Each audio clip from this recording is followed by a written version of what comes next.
I worked as a nanny in a wealthy family for 20 years, raising their 3 children as my own.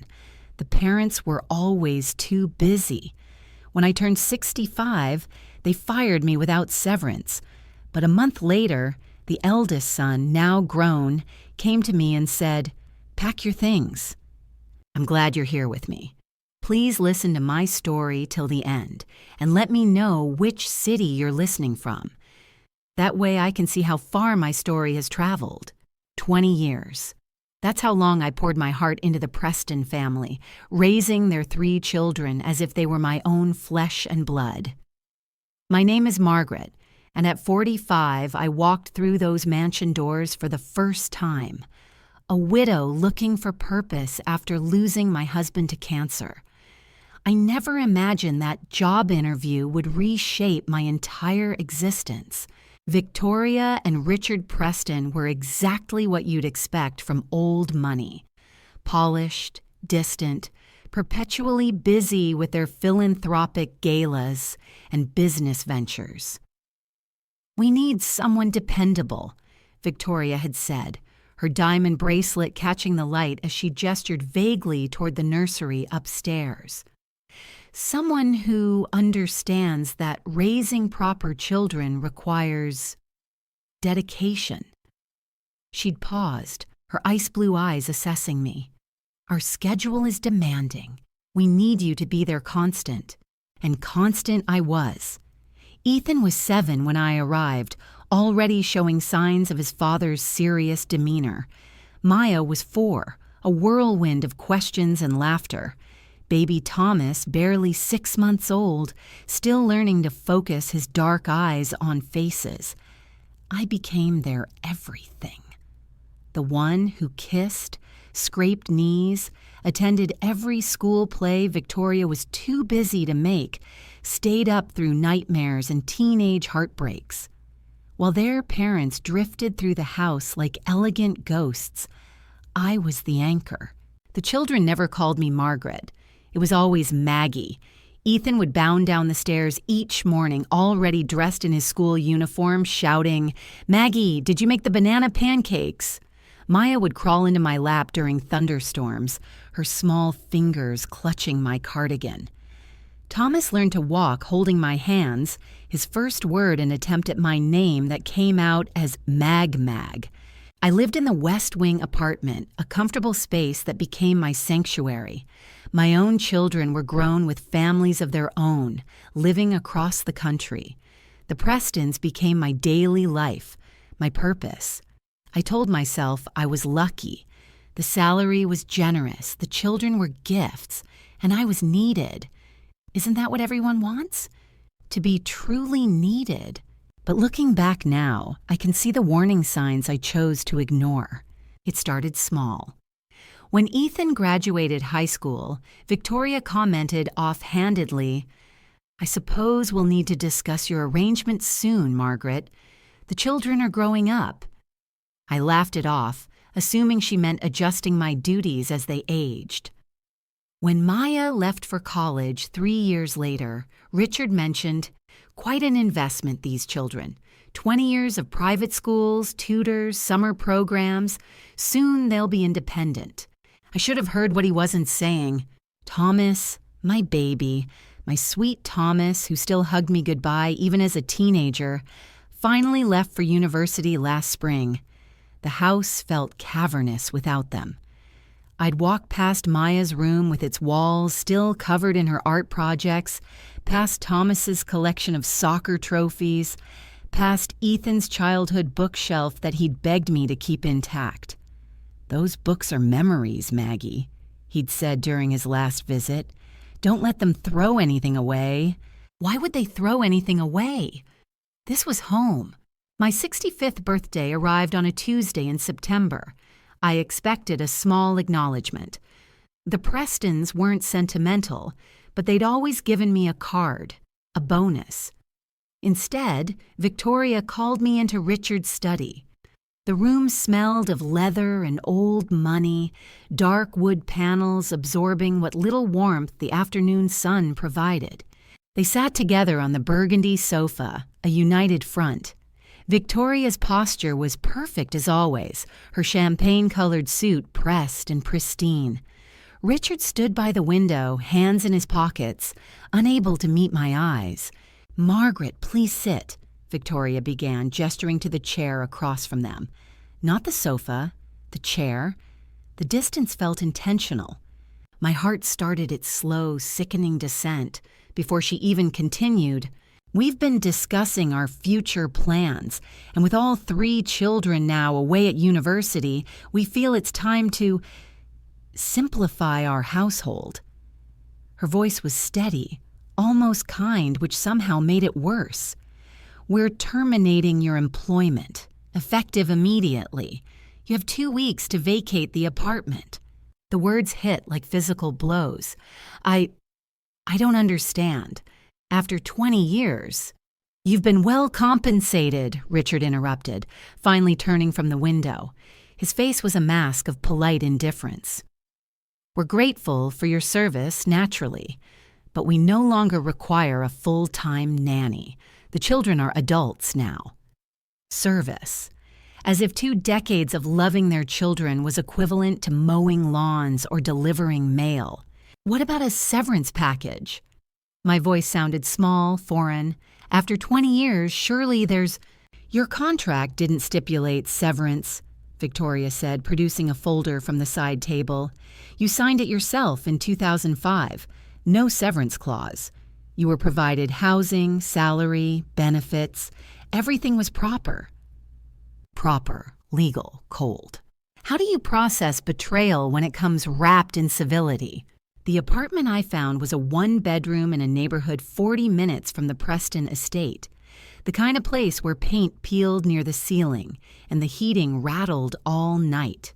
My savings, 20 years of careful planning for retirement, would cover maybe 18 months if I was frugal. At 65, who was going to hire me? My resume was one long entry, nanny to the Preston family.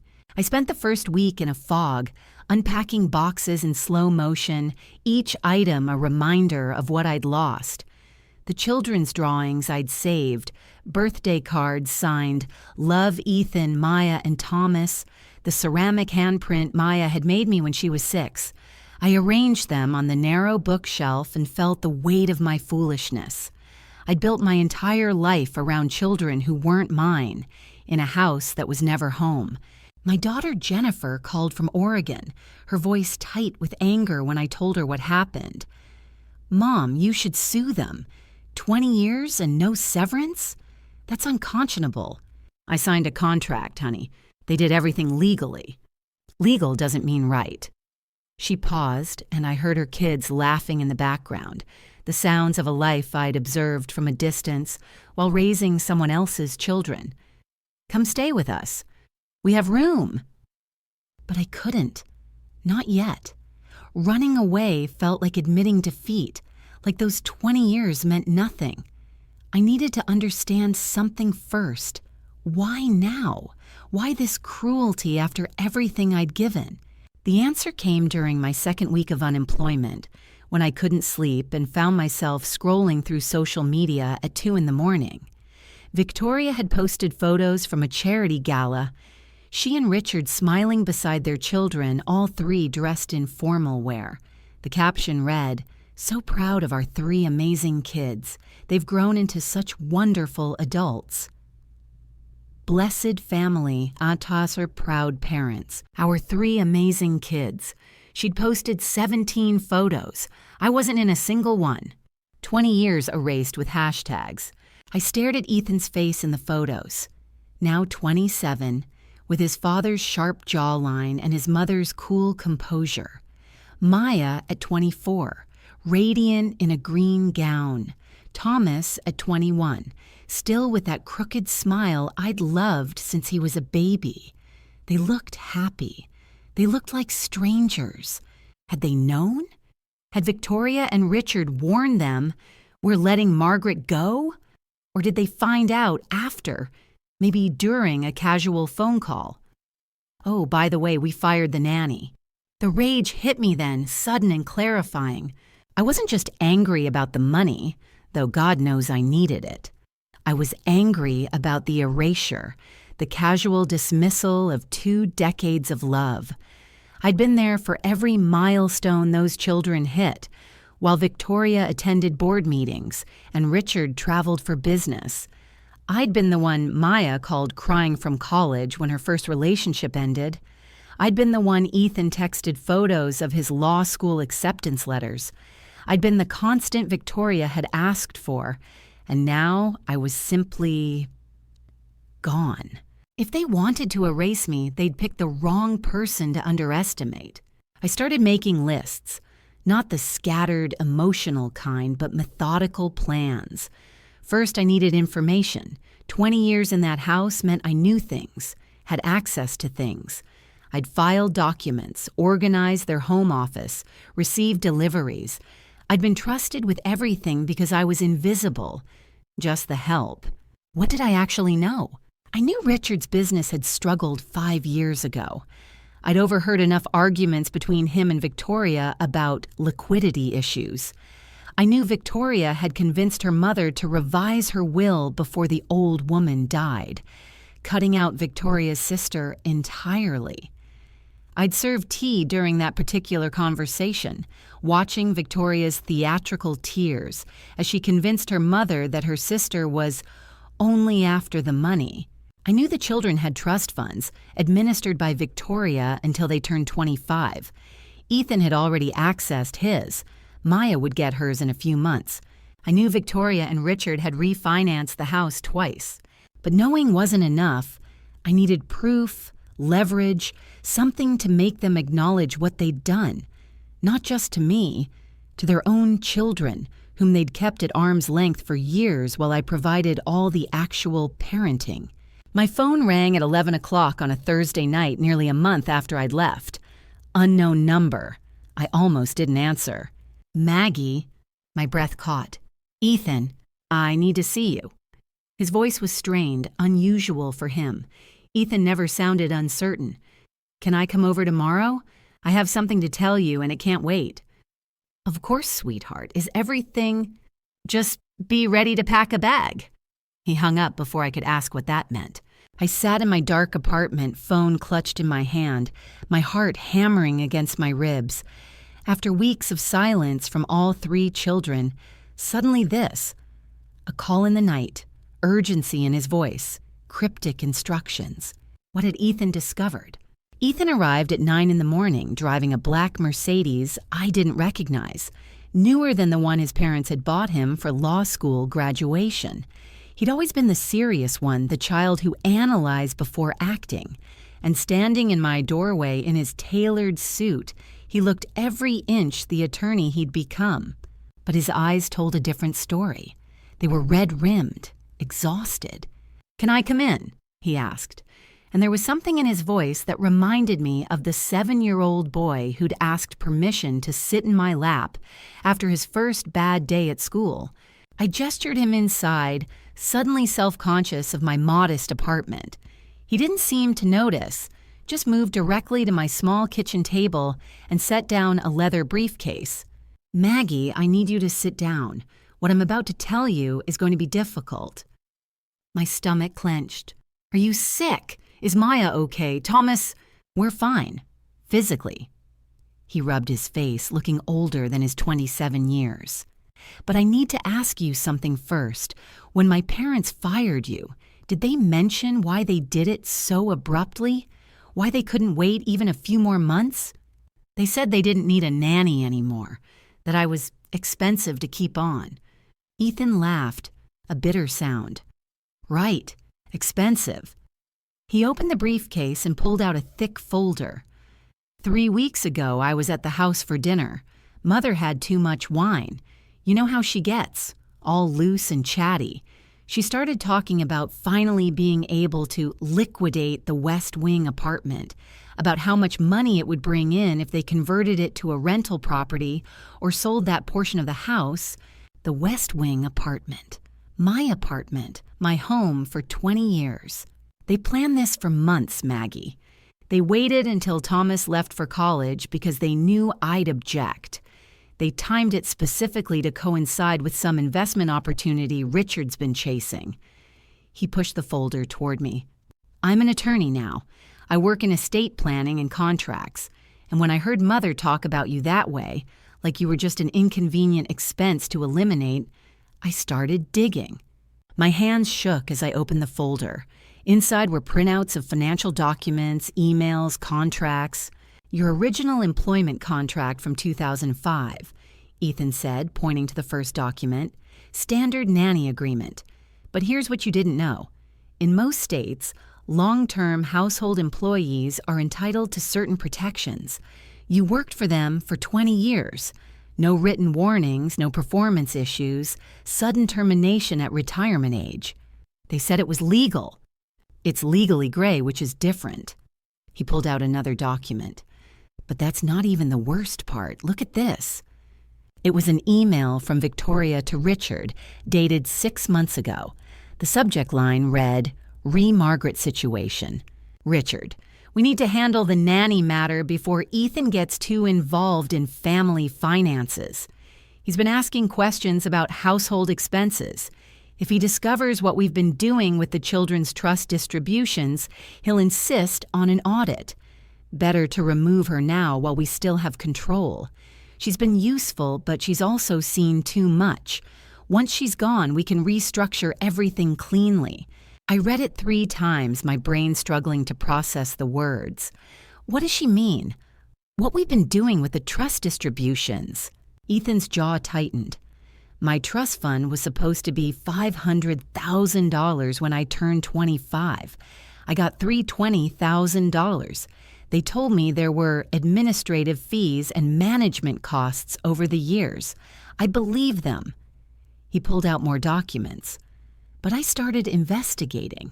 Maya's trust, which she accesses in 3 months, has similar reductions. And Thomas's is even worse. Best I can tell, they've been borrowing against all 3 trusts to cover their lifestyle, their bad investments. That's theft," I whispered. "It's embezzlement from their own children, yes. But it's complicated legally because they're the trustees. They structured everything to give themselves maximum flexibility." He leaned forward, intensity burning in his eyes. "But you know what would complicate their plans? A wrongful termination lawsuit from a loyal employee of 20 years who might testify about what she observed regarding their financial dealings." The apartment suddenly felt too small, too warm. "Ethan, I don't have money for lawyers. You won't need any. I'm your lawyer." He reached across the table and grabbed my hand. "And that's not all. I spoke to Maya and Thomas. We've been talking for weeks, trying to figure out what to do. They're devastated about how Mother and Father treated you. Thomas actually cried, Maggie. He said you raised him more than they ever did." Tears burned my eyes. "I don't want to come between you and your parents. They already did that themselves." His voice was steel. "Here's what's going to happen. You're going to file a formal complaint with the State Labor Board. I'm going to represent you in a wrongful termination suit, and we're going to push for a full accounting of all 3 trust funds. Your parents will destroy me. They have resources, connections, and I have proof." He tapped the folder. "I've been copying documents for weeks, bank statements, emails, financial records. I know where all the bodies are buried, Maggie, because I'm their son and I had access to everything. They taught me to be thorough. They just never imagined I'd use those skills against them." I stared at this man I'd raised, seeing the boy who'd once needed me to check for monsters under his bed, now ready to face much more real monsters. "Why are you doing this?" "Because you loved us when they couldn't be bothered to. Because you deserve better than being thrown away like garbage." His eyes were wet now, too. "And because if I don't stand up for what's right now, what kind of attorney am I? What kind of person?" My phone buzzed. Unknown number again. I glanced at the screen and saw a text message. "We know Ethan is with you. Whatever he's telling you is exaggerated. Don't make a mistake you'll regret." "V, I showed Ethan the message. He smiled grimly. They're already scared. Good. He stood up. So, Maggie, are you ready to fight back? Because I promise you we're going to make them pay for what they've done. To you, to us, to this family they pretended to care about. I thought about 20 years of love dismissed in a 15-minute meeting. I thought about Victoria's hashtags erasing me from existence. I thought about 3 children who deserved better than parents who saw them as financial instruments. Tell me what to do first, I said. The labor board complaint was filed on Monday morning. Ethan had prepared everything meticulously. 20 years of employment history, documentation of my sudden termination without cause, character references from teachers who'd known me through the children's school years. We included photos of school events I'd attended in Victoria's place, text messages from the children calling me family. They'll receive official notice within 48 hours, Ethan explained as we left the government building. That gives them 2 days to panic before they can respond. They didn't wait 2 days. Victoria appeared at my apartment that very evening. I heard her heels clicking in the hallway before she even knocked. Sharp, angry, staccato beats that made me think of a judge's gavel. When I opened the door, she stood there in a cream-colored suit, her face a mask of controlled fury. "We need to talk," she said, pushing past me without invitation. The scent of her perfume, something French and expensive, filled my small living room, seeming to claim the space as insufficiently elegant for her presence. "You should have called first," I managed. "I don't call the help before visiting." The words were out before she could stop them, and I saw her recalibrate immediately. "Margaret, I'm here because you're making a terrible mistake. This labor complaint is frivolous and you know it." "Do I?" She moved around my apartment like a predator assessing territory, her gaze touching on the children's drawings I'd hung, the photos on my bookshelf. Her expression flickered when she saw a picture of 8-year-old Maya hugging me, both of us covered in flour from baking cookies. "My son," she said carefully, "is going through a phase. He's young, idealistic. He doesn't understand the complexities of business decisions. He understands you stole from him." Victoria's composure cracked just for a moment. "That's a serious accusation, and completely unfounded." "Is it?" I'd spent 3 days reviewing documents with Ethan, learning the financial terminology, understanding exactly what they'd done. Because the trust fund documents show consistent management fees that somehow always coincided with Richard's failed investments, the $50,000 that disappeared the same month his tech startup went bankrupt, the $75,000 administrative cost right after your real estate deal fell through. "You have no idea what you're talking about." But her voice had lost its certainty. "I lived in your house for 20 years, Victoria. I wasn't blind. I saw the arguments, heard the phone calls at 2 a.m. with creditors. I watched you sell your mother's jewelry piece by piece while telling everyone she'd gifted them to charity." I stepped closer, feeling strength I didn't know I possessed. "I was invisible to you, just part of the furniture. But furniture sees everything." Her face flushed. "If you pursue this, you'll regret it. We'll drag your name through every courtroom in the state. We'll make sure no one ever hires you again. You'll what?" My voice was steady now. "I'm 65, Victoria. I have nothing left to lose. You already took everything." She switched tactics instantly, her expression softening into something approximating concern. "Margaret, please, think about the children. This will tear the family apart. Ethan will be estranged from his father forever. Maya and Thomas will be forced to choose sides. Is that really what you want? After everything you claim to have done for them?" The manipulation was expert, designed to prick at my deepest insecurity. Wasn't I supposed to protect these children? Wouldn't a real mother put their welfare first? But Ethan's words echoed in my mind. They taught me to be thorough.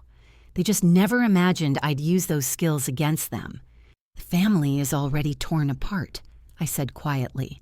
You did that when you treated your children like ATM machines and me like disposable trash. I'm just making sure there are consequences. Victoria's mask dropped completely. You ungrateful bitch! We gave you a life, a salary most nannies would kill for, a beautiful apartment, access to a world you could never afford. You gave me the privilege of raising your children while you attended parties. My voice rose to match hers. You gave me 20 years of loving kids who called me when they were scared, who trusted me with their secrets, who thought of me as family. And then you erased me like I never existed the moment I became inconvenient. The door opened behind Victoria. Richard stood there, slightly out of breath, as if he'd rushed up the stairs. Victoria, let's go, now. We're not done. Yes, we are. He grabbed his wife's arm, his face pale. The lawyer called. Ethan's filed for a full forensic audit of the trusts. He's using his power of attorney from when I was sick last year. He can do it. Victoria's face went white. He wouldn't. He already has. Richard looked at me then, and I saw something I'd never seen in his eyes before. Fear. This doesn't have to become a war, Margaret. We can settle this quietly. Name your price. My price? I laughed, surprising myself. You think this is about money? Everything's about money, Richard said. Name it. $100,000? $150,000? We'll call it a severance package. You drop the complaint, everyone moves on. The offer hung in the air. That money could change my life, secure my retirement, end this nightmare of uncertainty. Part of me, the practical, scared part, wanted to grab it and run. But I thought of Ethan spending weeks secretly copying documents, risking his relationship with his parents to help me. I thought of Victoria's email calling me a problem to remove. I thought of 20 years of love being reduced to a dollar figure. Get out, I said. Margaret, be reasonable. Get out of my apartment, and if you come back without a lawyer, I'm calling the police. Victoria's hands were shaking with rage. You'll regret this. I promise you, you'll regret turning down that offer. They left. Victoria's heels clicking away down the hallway like retreating gunfire. I closed the door and leaned against it, my own hands trembling now that the adrenaline was fading. My phone buzzed. Ethan, how did it go? They offered money to drop everything, I typed back. Did you take it? No. Good. We have them scared. Now they'll make mistakes. Get some rest, Maggie. Tomorrow we start gathering depositions. And I have a surprise. Maya's flying in. She wants to testify on your behalf. I sat down hard on my couch, overwhelmed. Maya was coming. My sweet Maya, who'd once made me promise to never leave her, was choosing me over her parents. Maybe, just maybe, I hadn't lost everything after all. Maya arrived on Wednesday with 2 suitcases and determination burning in her eyes. At 24, she'd inherited her mother's elegant bone structure, but thankfully not her cold heart. She hugged me at the airport so tightly I could barely breathe. I can't believe they did this to you, she whispered against my shoulder. Maggie, I'm so sorry. We should have noticed, should have stopped them. You were away at school, sweetheart. How could you have known? She pulled back, and I saw tears tracking down her face. Because you always knew when something was wrong with us. You always paid attention. We should have done the same for you. Having Maya there transformed my cramped apartment into something warm again. She insisted on sleeping on the couch, filled the refrigerator with groceries, and spent hours going through photo albums with me, crying over pictures of her childhood. I remember this day, she said, pointing to a photo of her 10th birthday party. You made that cake shaped like a castle. Mother told everyone she'd ordered it from that fancy bakery downtown.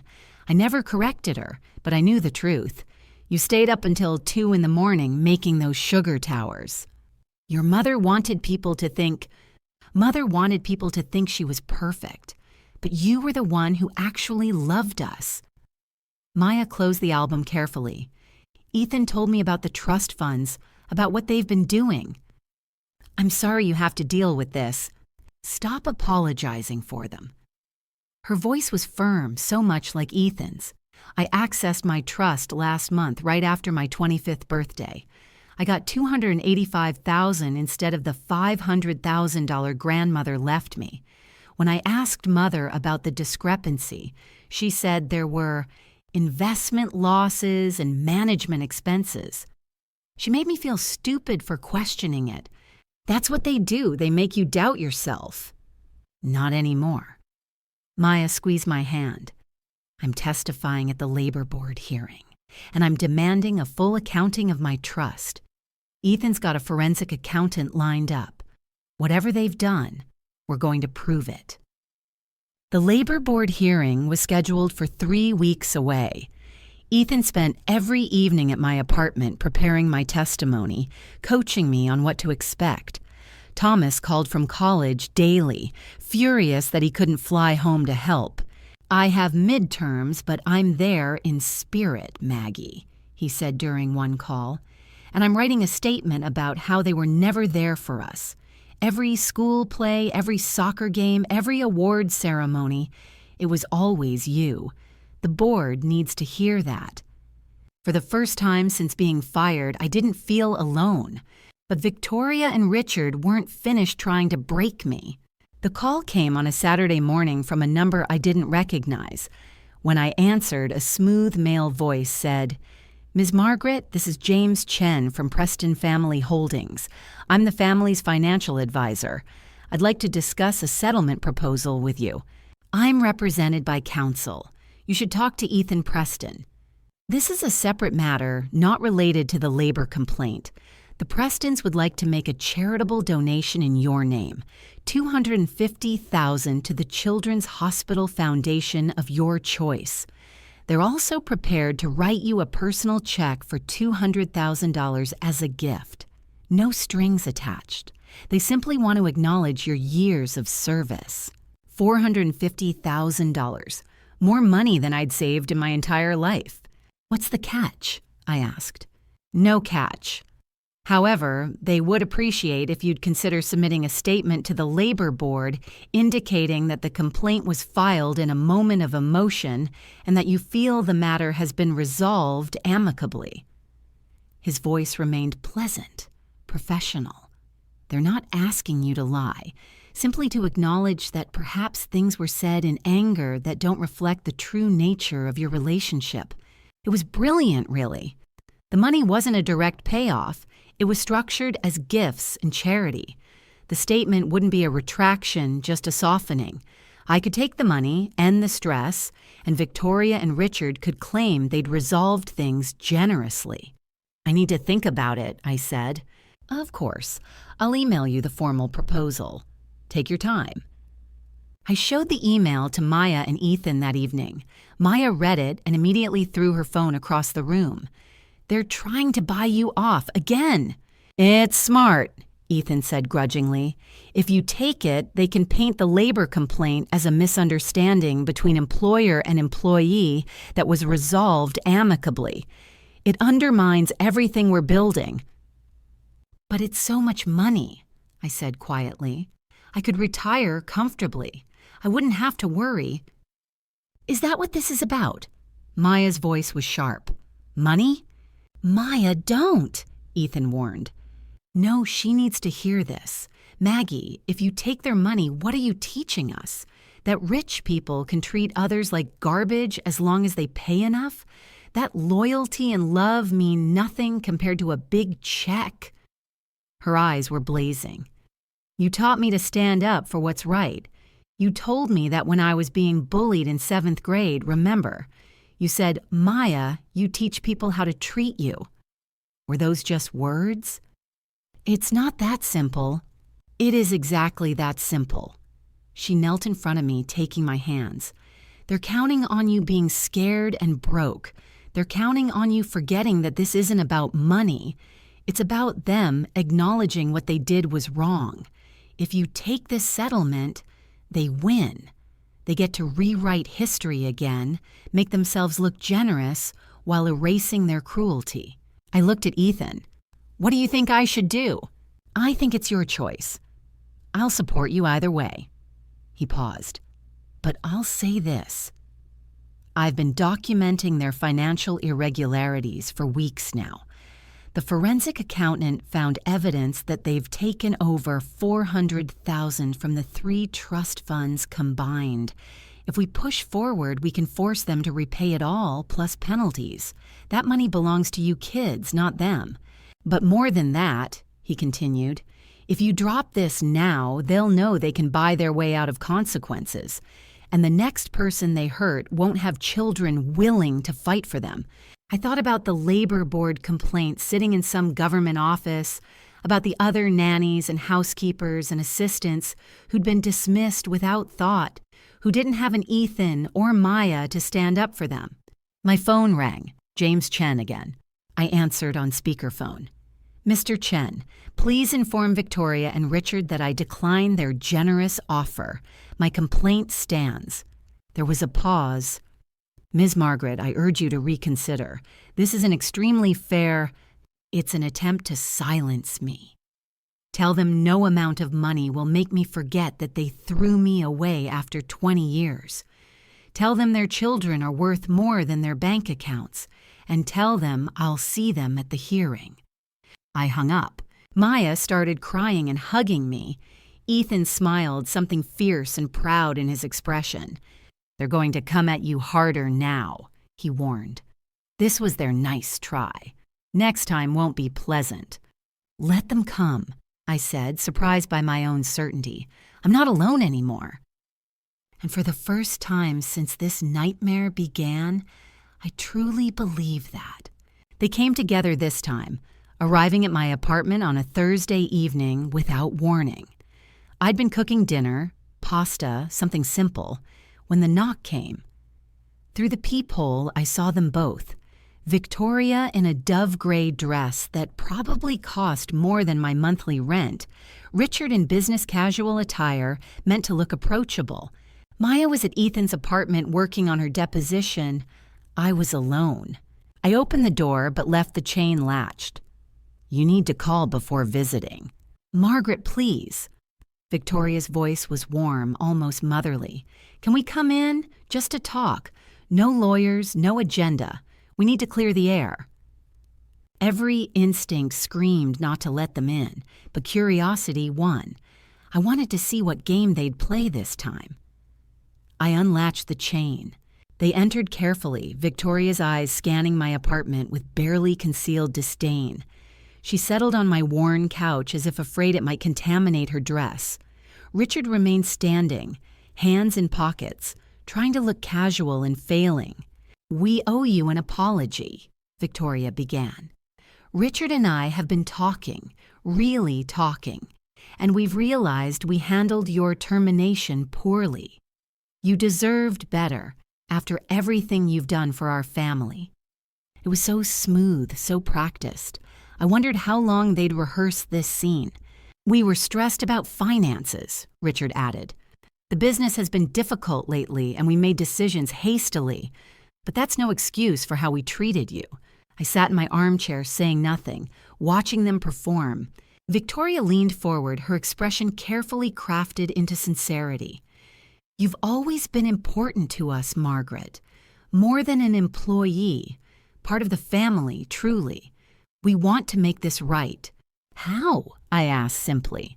We're prepared to offer a proper severance package.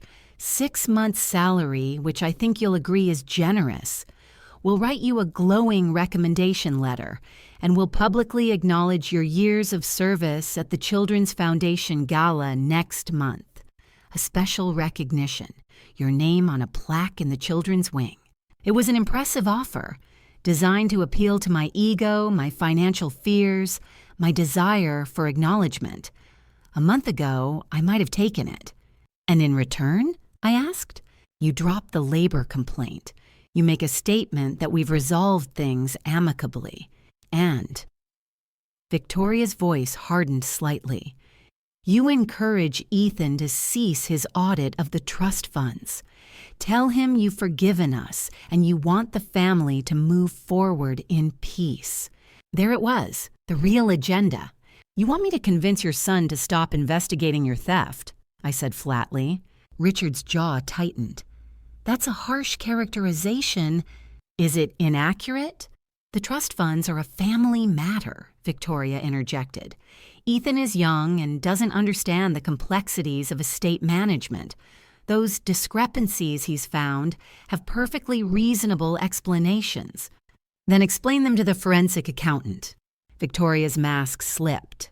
Just for a second, I saw the cold fury underneath. You're turning our children against us. I didn't have to turn them anywhere. You did that yourselves. We're their parents, Richard said, his voice rising. We raised them, provided for them, gave them every advantage. You wrote checks, I interrupted. I raised them. I was there when Maya had nightmares about disappointing you in school. I was there when Thomas broke his arm falling off his bike and you were in Paris. I was there when Ethan got rejected from his first-choice college and cried for hours while you told him to man up over the phone.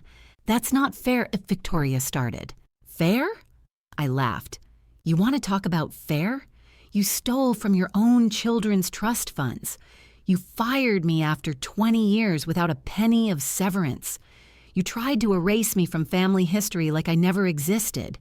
And now you come here pretending to care, trying to manipulate me into silencing your son so he won't expose your crimes. Victoria stood abruptly. Crimes? You want to talk about crimes? How about the fact that you've been poisoning our children against us? You've always been jealous, haven't you? Jealous that they were our children, not yours. You wanted to replace me as their mother. I never wanted to replace you, I said quietly. I just wanted to love them when you were too busy to bother. You manipulative, resentful. Victoria's voice was shaking now, her composure completely shattered. We gave you a job, a home, and you repay us by trying to destroy our family. You destroyed your family long before I came along. I just held it together while you pretended everything was perfect. Richard grabbed his wife's arm. Victoria, stop, this isn't working. But she couldn't stop, words pouring out in a venomous flood. You were staff, Margaret. Staff. You served us. The fact that you've forgotten your place, that you've gotten our children involved in this ridiculous vendetta. My place? I stood now, facing her. My place was raising your children while you attended charity galas and pretended to care about causes. My place was teaching Maya to be brave when you told her to be perfect. My place was helping Ethan through panic attacks while you lectured him about family reputation. My place was being Thomas's actual parent while you two treated him like an accessory to your image. Get out, Victoria hissed. This is my apartment. You get out. Richard was already moving toward the door, pulling Victoria with him. But she turned back, her face twisted with rage. You'll regret this, Margaret. When we're done with you, you'll have nothing. No money, no reputation, no relationship with our children. We'll make sure every family in this state knows what kind of person you really are. A jealous, vindictive woman who couldn't accept that her job was over. They already know what I am, I said. The question is, what will they learn about you? Victoria lunged forward, and for a moment I thought she might actually hit me. Richard caught her, dragging her toward the door. You want a war? She shouted from the hallway. You've got one. We'll bury you in legal fees. We'll drag this out for years. We'll make you wish you'd never taken a job in our house. The door slammed behind them. I stood in my apartment, shaking, listening to the echo of Victoria's heels retreating down the stairs. My heart was pounding, but underneath the adrenaline, I felt something unexpected. clarity. They'd shown me exactly who they were. Scared, desperate people willing to destroy anyone who threatened their carefully constructed image. They hadn't come to apologize or make amends. They'd come to intimidate me into silence. But I wasn't silent anymore. I called Ethan. They just left. You need to hear what they said. Are you okay? I'm better than okay, I said, surprising myself. I'm ready to fight. The labor board hearing took place in a beige government building that smelled of old coffee and bureaucracy. The hearing room was smaller than I'd imagined. Just a long table, chairs for witnesses, and a panel of 3 board members who looked like they'd heard every excuse imaginable. Ethan sat beside me in his sharpest suit, briefcase full of documentation. Maya was there too, dressed professionally, her testimony prepared. Thomas had flown in from college, insisting he wouldn't miss this for anything. Across the room, Victoria and Richard sat with their attorney, Gerald Morrison, a silver-haired man whose hourly rate probably exceeded my monthly salary. Victoria looked immaculate in navy blue, every inch the philanthropist. Richard's expression was carefully neutral, the businessman prepared for a difficult negotiation. The lead board member, a woman in her 50s named Patricia Chen, called the hearing to order. We're here to review a complaint filed by Margaret Sullivan regarding her termination from employment with Victoria and Richard Preston after 20 years of service as a household nanny. Miss Sullivan, you may begin. I'd practiced my testimony with Ethan for hours, but sitting there under the fluorescent lights, facing Victoria's cold stare, my prepared words evaporated. Instead, I spoke from the heart. I started working for the Prestons in 2005. Their oldest son was 7, their daughter was 4, and their youngest was 6 months old. I was hired because, as Mrs. Preston told me, they needed someone to be the constant in the children's lives. My voice was steady, surprisingly calm. I was that constant for 20 years. I attended every school event the parents missed. I nursed sick children through the night. I taught them to ride bikes, helped with homework, listened to their fears and dreams. I loved them as if they were my own. I glanced at the 3 children sitting behind me. Maya was crying silently. Ethan's jaw was tight. Thomas looked furious. This past September, 2 weeks after the youngest child left for college, I was called into Mr. Preston's study and informed my employment was terminated immediately. No warning, no severance package, despite 2 decades of service. I was given 2 weeks to vacate the apartment I'd lived in for 20 years. Patricia Chen made notes. Did the employers cite any performance issues or specific reasons for termination? They said they no longer needed a nanny, that it was a business decision. Gerald Morrison stood smoothly. My clients acknowledged that the termination could have been handled with more sensitivity. However, Ms. Sullivan was employed at will. Her contract, which she signed, explicitly stated no guarantee of continued employment or severance. Everything was legal. Legal doesn't mean ethical, Ethan interrupted, standing. May I present evidence? Patricia Chen nodded. Ethan distributed packets to the board members. These are financial records showing the Prestons undertook significant renovations to convert Ms. Sullivan's apartment into a rental property within 3 weeks of her departure. They'd been planning this termination for months, deliberately timing it to coincide with their youngest child leaving for college. He pulled out more documents. Here are emails between Mrs. Preston and interior designers dated 6 months before the termination, discussing reconfiguring the West Wing once it's vacant. They were planning to fire my nanny before they even told her, treating her like an inconvenient piece of furniture to be replaced. Victoria's face flushed. Ethan, you have no right. I have every right to defend someone who actually raised me. His voice cut through the room. And that's not all. The real reason my parents wanted Miss Sullivan gone quickly was because she'd witnessed years of financial mismanagement, specifically regarding the trust funds my grandmother left for me and my siblings. Gerald Morrison stood quickly. That's a separate matter and irrelevant to this hearing. It's completely relevant, Ethan shot back. It establishes motive. My parents weren't just eliminating an unnecessary employee, they were removing a witness who could testify to their financial improprieties. Patricia Chen held up her hand. Mr. Preston, stick to the employment matter. However, I would like to hear from the children regarding the quality of Ms. Sullivan's care and the impact of her sudden termination. Maya stood first, her voice shaking but determined. Margaret Sullivan was more of a parent to me than my biological parents ever were. When I was bullied in middle school, she sat with me for hours teaching me how to be strong. When I got into college, she was the first person I called. When my first serious relationship ended, I didn't call my mother. I called Maggie. She faced her parents directly. You fired her without even telling us. I found out when I called her old number and got disconnected.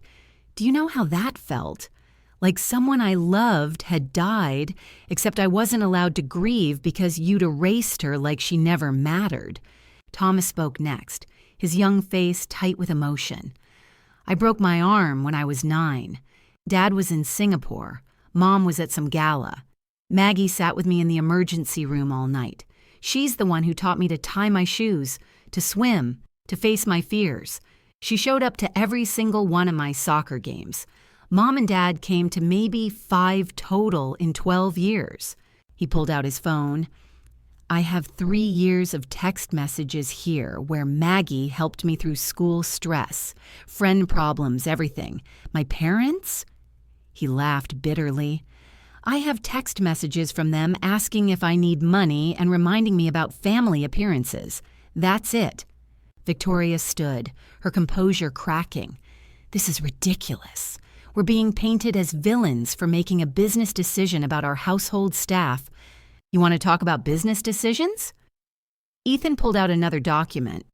Let's talk about the $127,000 you withdrew from my trust fund to cover Dad's failed tech investment in 2019, or the $95,000 from Maya's trust that paid for your renovations, or the $200,000 you've already borrowed from Thomas's trust, even though he's still 3 years away from accessing it.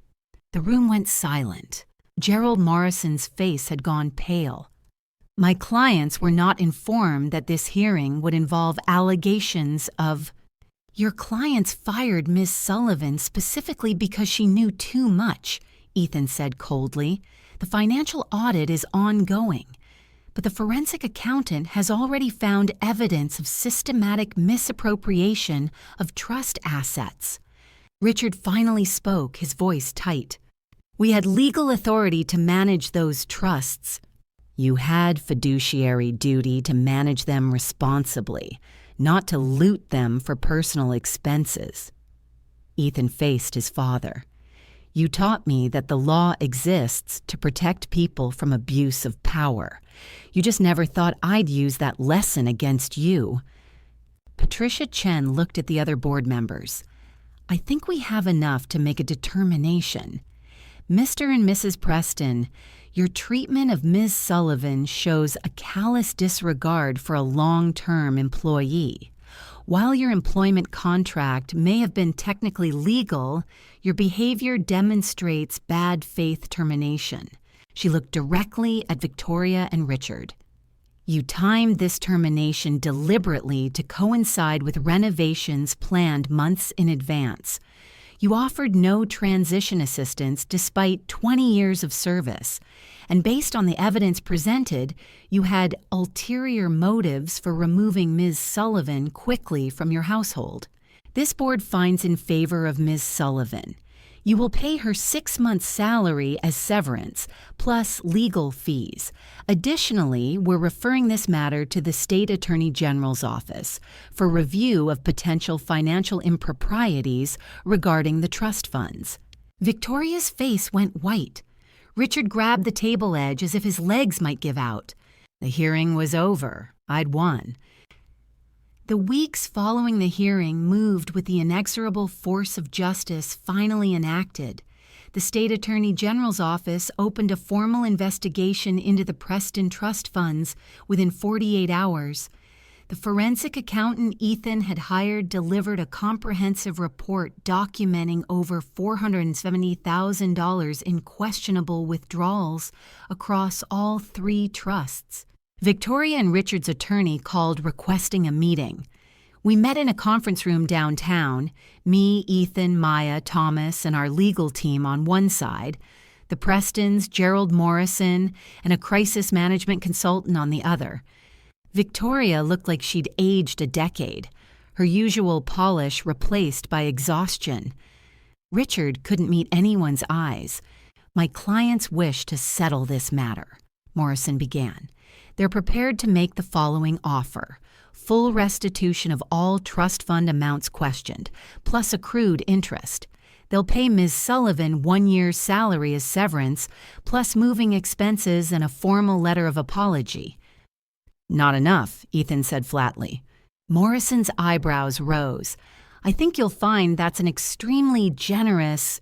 My clients want full restitution, plus statutory penalties for breach of fiduciary duty.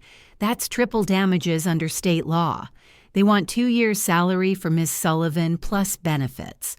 They want a formal public statement acknowledging wrongful termination and the reasons behind it. And they want you both to resign from any roles involving trust or estate management for any other clients. That's unreasonable, Victoria started. You stole from your own children, Maya said coldly. You fired someone who devoted 20 years to our family because she might expose your theft. Unreasonable is you thinking you can buy your way out of this without real consequences. Thomas leaned forward. I'm 21. My trust should have $500,000. You've already taken $200,000 from it before I could even access it. You didn't borrow it. You stole it from your own son. We always intended to pay it back, Richard began. With what? Ethan demanded. Your business has been failing for 5 years. You've refinanced the house twice. You're underwater on credit cards. Where exactly were you planning to get $470,000 to repay us? The silence that followed was damning. You weren't planning to pay it back, Ethan continued. You were planning to hide it, restructure things, maybe give us partial distributions and hope we never looked too closely at the numbers. And when Maggie's presence made that impossible, you eliminated the witness. Morrison whispered something to Richard, who nodded reluctantly. We'll agree to your terms, Morrison said. Full restitution with triple damages, 2 years' salary for Ms. Sullivan. Public statement, and my clients will voluntarily surrender their positions as trustees for any other estates. And one more thing, I said, finding my voice. I want a formal apology, not from your lawyer, not from some PR person, from both of you, directly to me and your children. Not because it's legally required, because it's right. Victoria looked at me with such loathing I almost stepped back, but then her mask crumbled. I'm sorry, she whispered. Margaret, I'm sorry. We were desperate, afraid of losing everything. We made terrible choices. You made choices that hurt your children, I said. That's what you should be sorry for. Richard's apology was even harder for him. I'm sorry to all of you. We failed as parents and as people. We let money and status become more important than family. It wasn't enough. Nothing could really undo the damage. But it was acknowledgement. The legal settlement was finalized 2 weeks later. Victoria and Richard were required to repay a total of $1.4 million to the 3 trust funds. The original $470,000 plus triple damages. I received $180,000 in back severance and damages. They issued a public statement acknowledging their wrongful treatment of me and resignation from all fiduciary positions. The social consequences were even more severe. Their philanthropic circles shunned them. Victoria was quietly asked to resign from 3 charity boards. Richard's business connections dried up as word spread about the trust fund embezzlement. The family reputation they'd worked so hard to maintain crumbled in weeks. The house went on the market 3 months later. They couldn't afford to keep it. I used part of my settlement to put a down payment on a small house near Ethan's practice. Maya moved in with me temporarily while she started graduate school. Thomas visited every holiday. We became the family we'd always been, but honest this time. Ethan continued building his law practice, specializing in elder law and employee rights. Maggie's case, he called it when he spoke at legal conferences about wrongful termination. It taught me that the law should protect people, not just property. Maya started a nonprofit advocating for domestic worker rights, using her trust fund money to help nannies and housekeepers fight exploitation.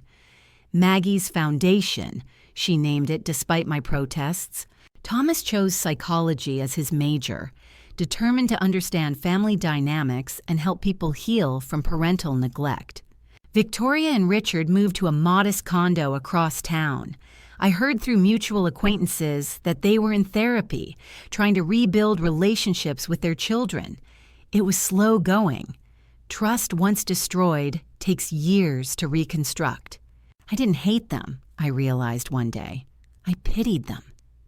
They'd had 3 beautiful children and 20 years of someone willing to love those children unconditionally, and they'd valued money more than any of it. My new house was nothing like the Preston mansion.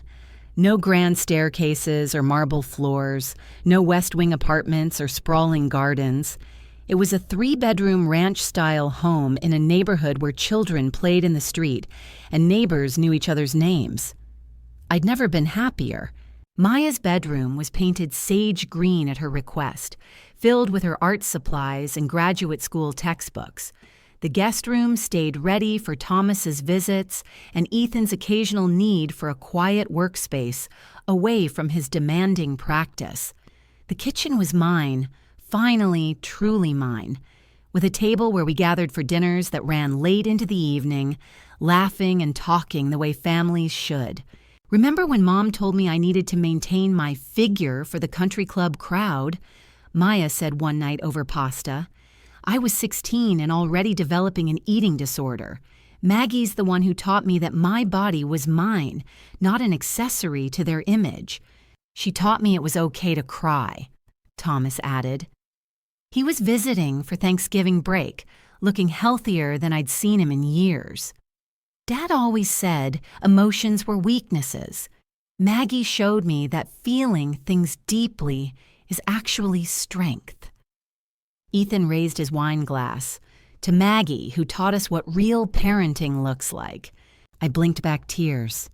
You 3 taught me just as much. You reminded me that family isn't about blood or contracts. It's about who shows up. My days developed a new rhythm. I volunteered at the Children's Hospital twice a week, reading to kids whose parents couldn't always be there. Maya's foundation grew rapidly, providing legal resources and support for domestic workers facing exploitation. I served on the board, sharing my story at fundraisers, helping other women find their voices. You're like a legend, one young nanny told me at an event. We call you the one who fought back. You give us hope. I'd become accidentally famous in domestic worker circles. Not for the settlement money, but for proving that the system could work, that justice was possible even when facing wealth and power. Universities invited me to speak. Labor organizations wanted my testimony for legislative hearings on employee protections. I started teaching too. Workshops for nannies and housekeepers on documenting their work, understanding contracts, knowing their rights. Don't let anyone make you invisible, I told them. You matter. Your work matters. Don't ever forget that. Ethan's practice flourished. His reputation for taking on powerful families who exploited household workers brought clients from across the state. He won more cases than he lost, and the ones he lost, he appealed. Maggie taught me that sometimes you fight not because you'll definitely win, but because fighting is the right thing to do, he told a reporter. Thomas thrived in school. His psychology professors praised his papers on family dynamics and emotional neglect. I'm writing about us, he told me during one visit. Not using real names, obviously, but about how children interpret their parents' absence and how they learn to find parenting elsewhere. Your parents are trying, you know, I said gently. They call you once a month for 15 minutes. It's awkward and forced. He shrugged.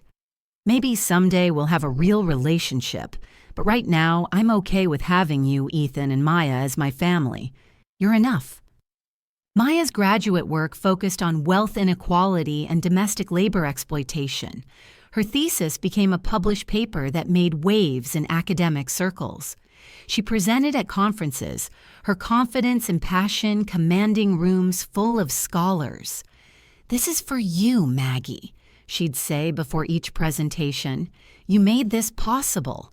I attended one of her conferences, sitting in the back row, watching her present research on how wealthy families often create emotional dependencies with household staff while simultaneously devaluing their work.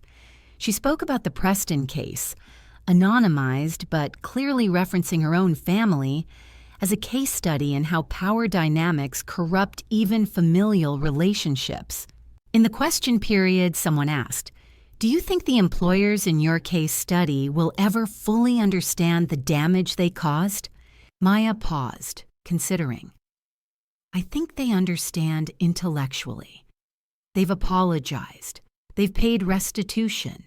But understanding emotionally, truly grasping how their actions hurt people they claim to care about, I'm not sure they're capable of that level of self-awareness, and maybe that's okay. My focus is on making sure other workers don't experience the same treatment." Meanwhile, Victoria and Richard's world continued shrinking.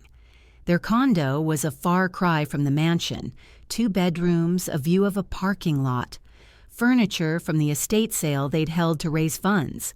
Richard's business never recovered. At 68, he took a consulting position making 1/3 of his former salary. Victoria's philanthropic career was over. The boards that hadn't forced her resignation stopped returning her calls. I heard through mutual acquaintances that she'd started volunteering at a domestic violence shelter, working with intake paperwork. "She's there every week," my friend reported. "Doesn't talk much about her past. Just does the work quietly. Maybe it was penance. Maybe it was genuine change. I didn't know, and I'd stopped needing to know." Ethan maintained minimal contact with his parents, monthly dinners that were cordial but distant. Maya saw them twice a year, more out of obligation than desire. Thomas sent birthday cards and answered their calls, but visits were rare. "Do you think we're too hard on them?" Maya asked me once. "I think you're each finding your own boundaries," I said. "That's healthy. Forgiveness doesn't mean forgetting what happened or pretending the relationship is something it's not." "Do you forgive them?" I thought about that. Did I? "I forgive them for firing me," I said finally. "I even understand it. They were desperate and scared, but I don't forgive how they treated you 3. Using your trust funds, keeping you at arm's length while expecting you to maintain their image. That's harder." "You love us more than they do," Maya said quietly. "I love you differently. They love you in their way. It's just not a way that feels like love to you. And that's their loss, sweetheart, because you 3 are extraordinary." 2 years after the settlement, I received an unexpected letter. Richard had written it by hand, his penmanship shaky. "Margaret, I don't expect you to respond to this. I just needed you to know that losing everything, the house, the reputation, the lifestyle, taught me what Victoria and I should have learned decades ago. None of it mattered. The only things that mattered were our children, and we failed them. You didn't fail them. You loved them when we were too proud and too busy to do it properly. Thank you. I know it's inadequate, but thank you, Richard. I showed the letter to Ethan.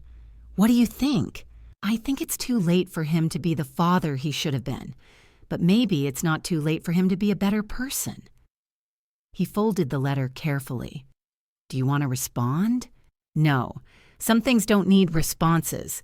They just need to be acknowledged. We put the letter in a box with other mementos from those tumultuous months.